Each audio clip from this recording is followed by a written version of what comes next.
Hey, what's up, movie fans? Earlier today, we saw The Wolverine. Hugh Jackman is back as Logan. And he's bigger. He's more jacked up than you've ever seen before. I'm going to give you a brief little review what I thought of this movie. I'm going to try and keep the spoilers to a minimum, but just a forewarning, there might be a couple spoilers. Basically, this takes place the beginning of the film, December 5th. I think it's December 5th. Well, it takes place in 1941, obviously, with Pearl Harbor. Logan protects a Japanese soldier who had actually protected him when he saw the bombs first starting in Hiroshima. He started releasing a lot of the American GIs that had been held captive, and Logan was in this huge tunnel, this well-like tunnel, and the Japanese soldier took pity on these people, and he freed all these GIs, and then he freed Logan. He proceeded to fall in line with his other Japanese soldiers and attempted seppuku, which is a very traditional Japanese thing to do. It's to kneel and then use your samurai sword and impale yourself, gut yourself. It's a very traditional way to go out. Well, anyway, Logan prevented him from doing it, threw him down the well, and saved his life. So, cut to present day, Logan is now, he's left the X-Men, he's on his own, he's a man apart from everybody else, living in the forest. He sees an injustice happening.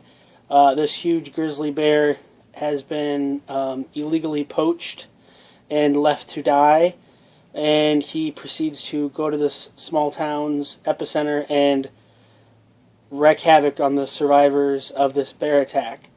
While he's there, a woman, a Japanese woman, convinces him to go back home, go back to Japan, and meet the former Japanese soldier, meet him now who's in his last few fleeting days on Earth, alive, and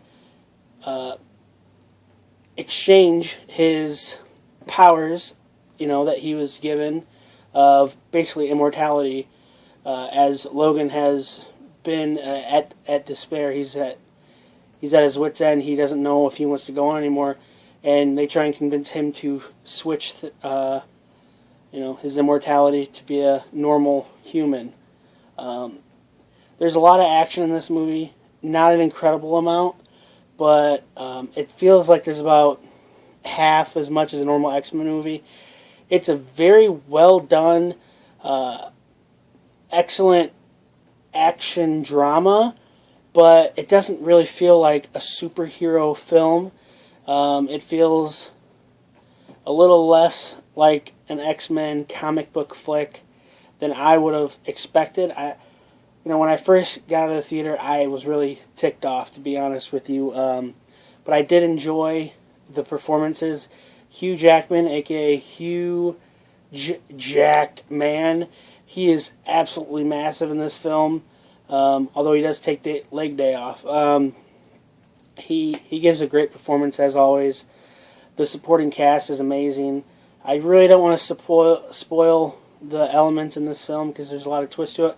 But there's some things that don't make sense, like Logan starts driving in Japan a Harley out of nowhere, unless he's got a Harley stash that's been well taken care of. They don't really explain this Snake character. I'm not going to say who she is, or he is, but they don't really explain that in detail. It didn't have the superhero fun element. It was just very dark, depressing film, which is perfectly fine in its own right, but it was done in its own canon in a way, but it also relies on elements that we've seen before. There is a bonus scene almost in the middle of the credits. That is the best scene of the whole film. It's the most exciting for me. There is not a scene after the credits, but there is one towards the middle of the credits, so I would recommend seeing this film. I saw it for $4. It was worth $4, but I mean, pretty much every action sequence practically is in in the preview, and it's promoted as, you know, an X-Men film, when in reality it is a dramatic action film with ties to the X-Men. It is, in my opinion, my least favorite of the X-Men series. It is a very well done, pretty, beautiful movie, shot very well. But, you know, I'm an X-Men dork. I love it. X2, X-Men United is just the best, probably my favorite superhero movie ever made. This is a fun movie in its own right. I give the crew a big kudos. They did a great job making some great sets up. Good twist in the end, but it is not. Doesn't feel like the X-Men movies that we've grown accustomed to seeing every 2 or 3 years. There's going to be more coming out, I'm sure. And I want to know what you think of this movie. Please let me know. Even if you disagree with me, that's cool. Are you anticipating any other films coming out this year? Please leave a comment. I'll comment back. Subscribe to my channel, and I will subscribe right back to yours. I get an email alert letting me know who subscribes. And please share my video. Please check out my other movie reviews. I got plenty of them out there for sure. Thanks a lot for watching, and have a great day. See you at the movies.